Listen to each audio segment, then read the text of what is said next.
مولانا فضل الرحمان صاحب، حاجی عدیل صاحب، ضیاء الدین صاحب، اکابرین مسند. یہ جو موضوع مجھے دیا گیا ہے وہ خاصا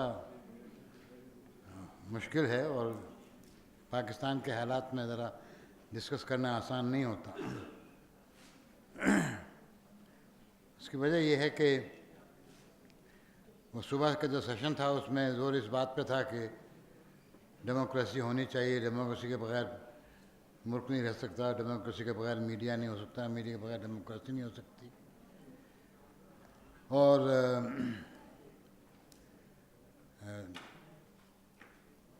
بنیادی بات اصل میں صرف یہ ہے کہ ڈیموکریسی شروع ہوتی ہے انسانوں کی برابری سے.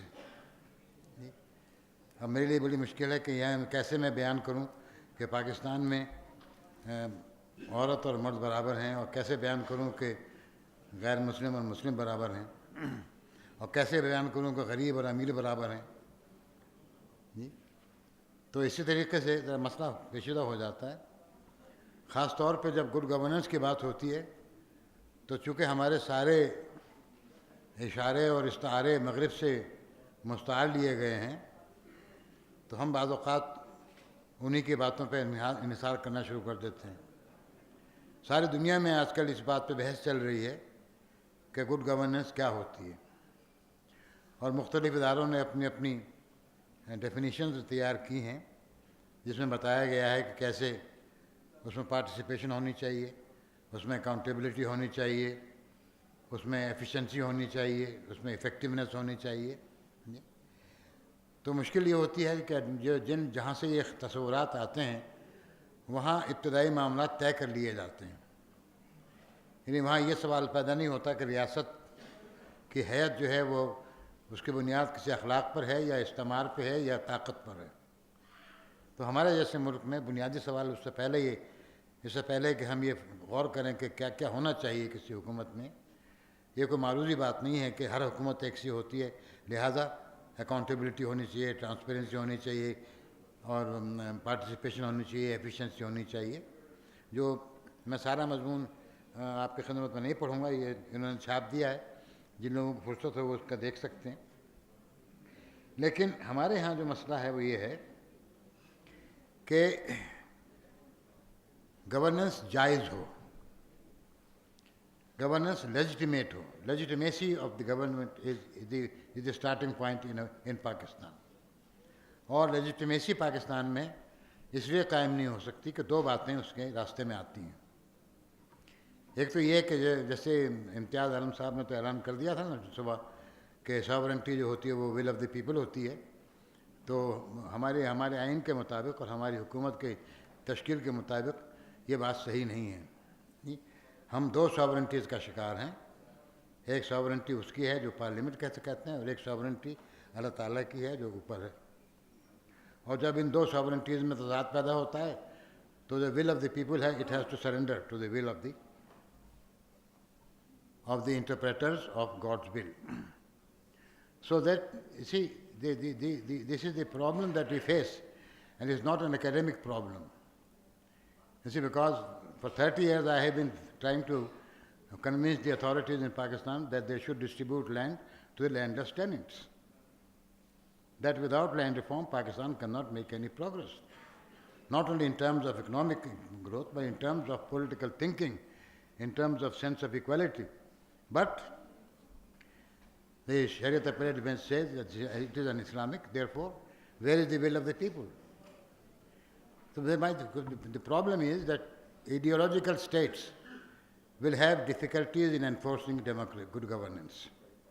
If by good governance you mean democracy, and I mean by good governance begin with democracy, because this is the best system that people have invented so far, that people have tried so far.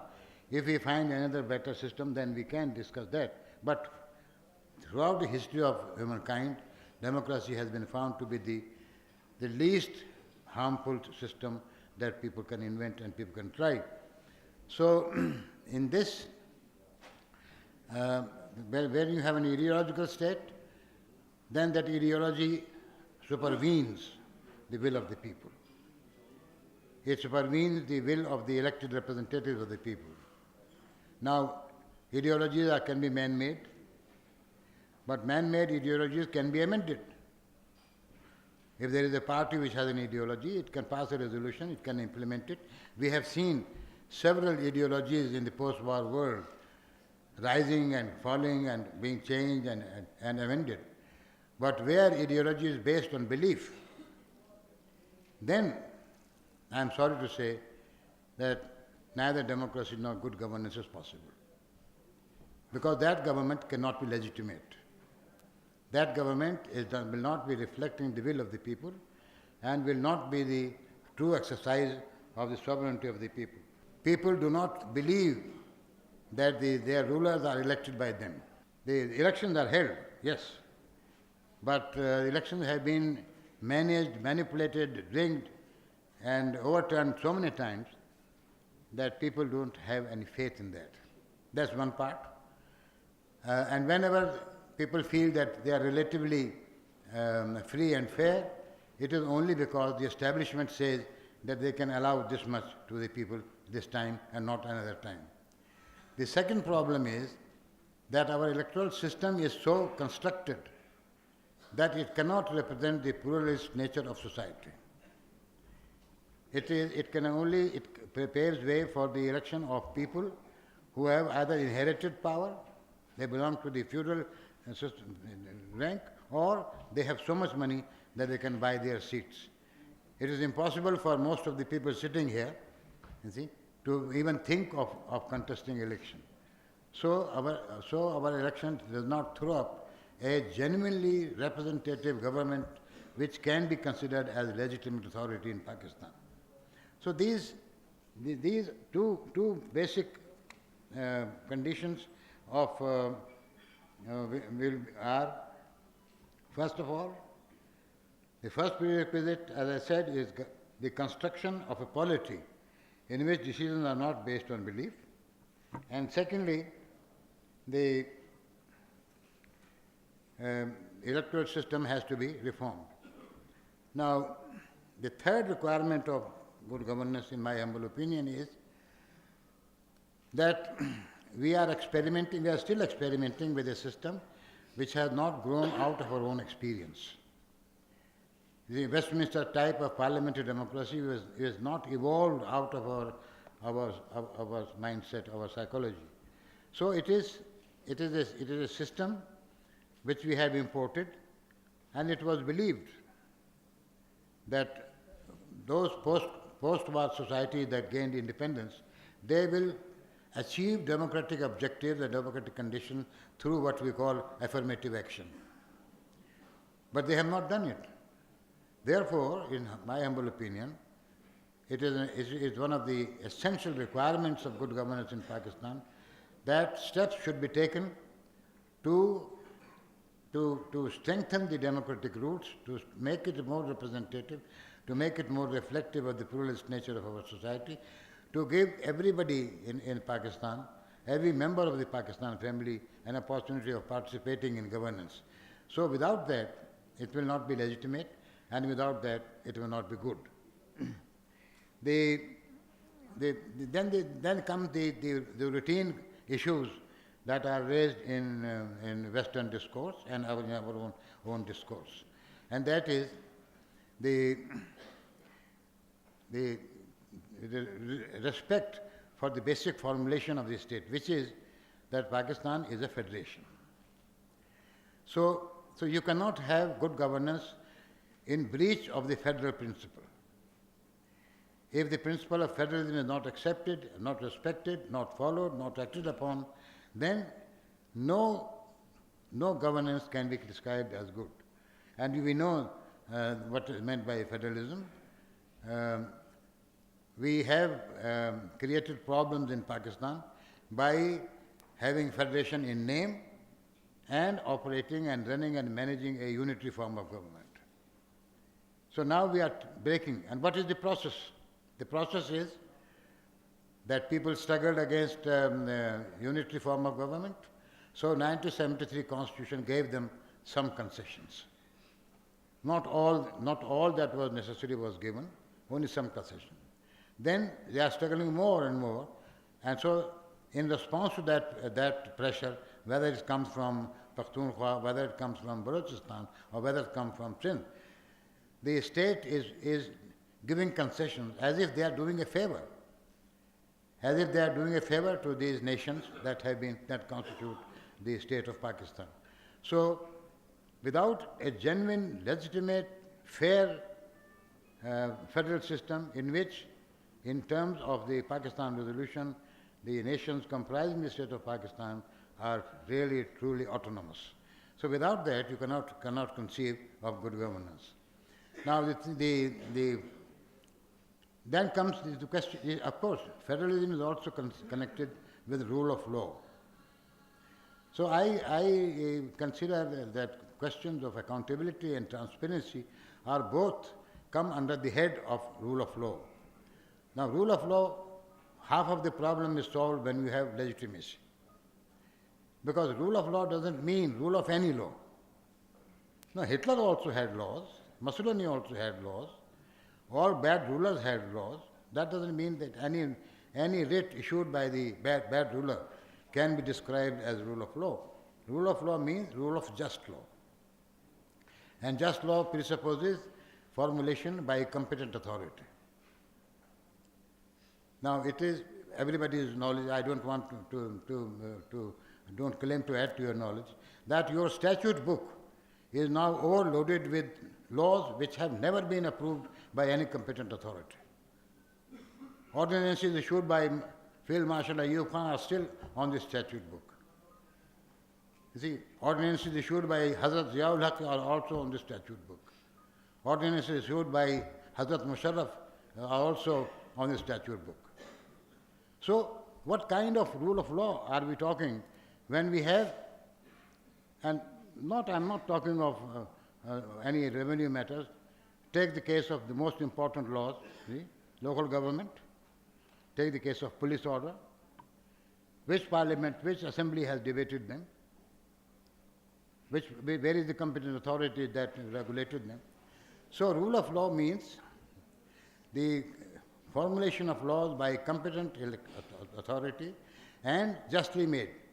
Justly made in the sense that they do not discriminate between citizen and citizen, that they do not discriminate on the basis of sex, that they do not discriminate on the basis of social status, that the poor man has the same rights as any rich.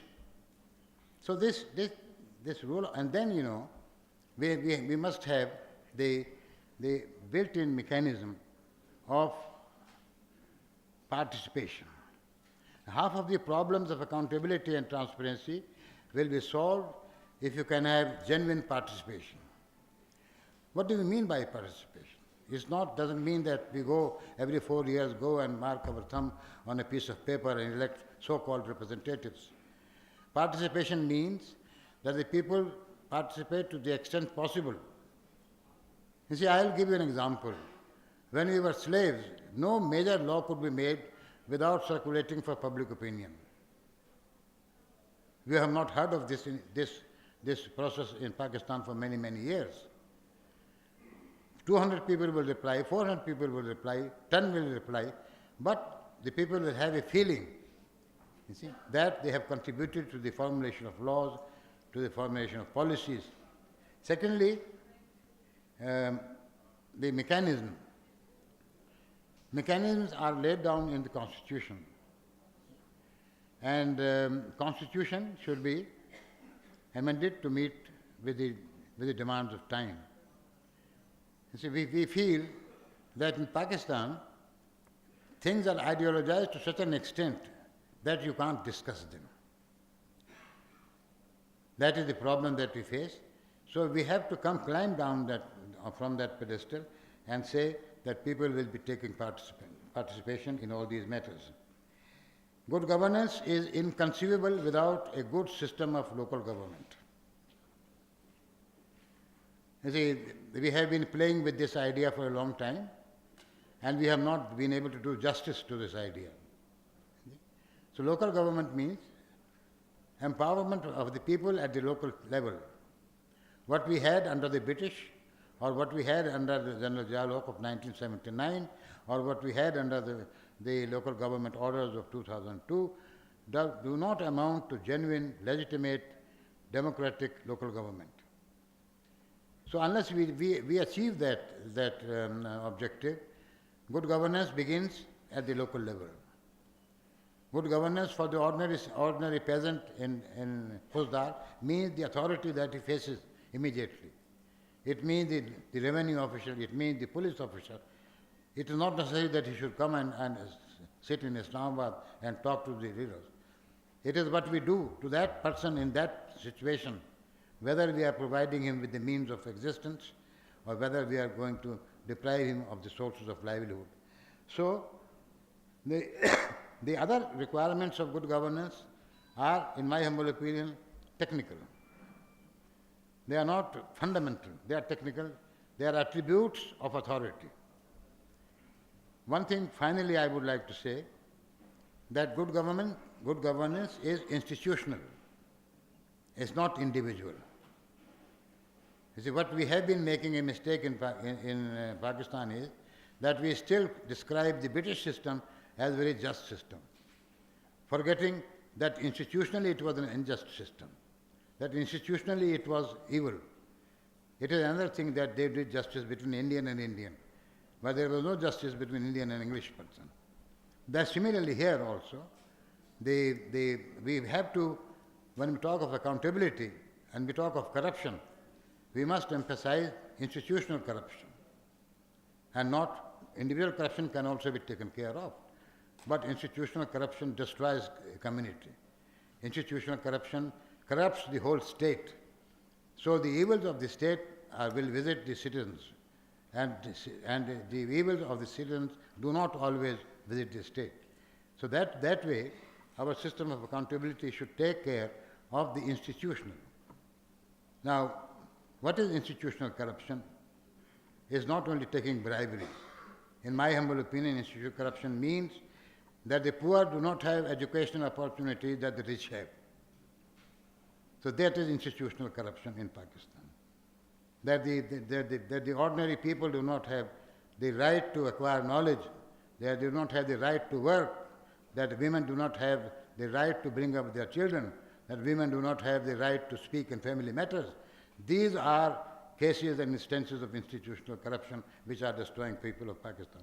So if we begin on accountability, we have to establish a just order in which all people, you see, have to be treated equally.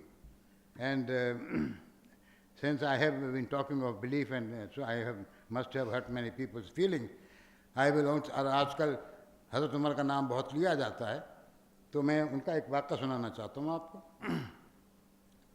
कि उन्होंने ये कहा कि एक पहाड़ है जिसके एक तरफ घास है और एक तरफ बैरन है, और आपको हुक्म दिया है अल्लाह ताला ने कि आप अपनी भेड़ बकरियों को चराएं।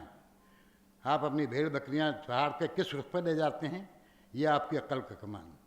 आप उनको बैरन जन्म पर ले जाएंगे या सब्ज़े में ले जाएंगे, ये अक्ल की बात है।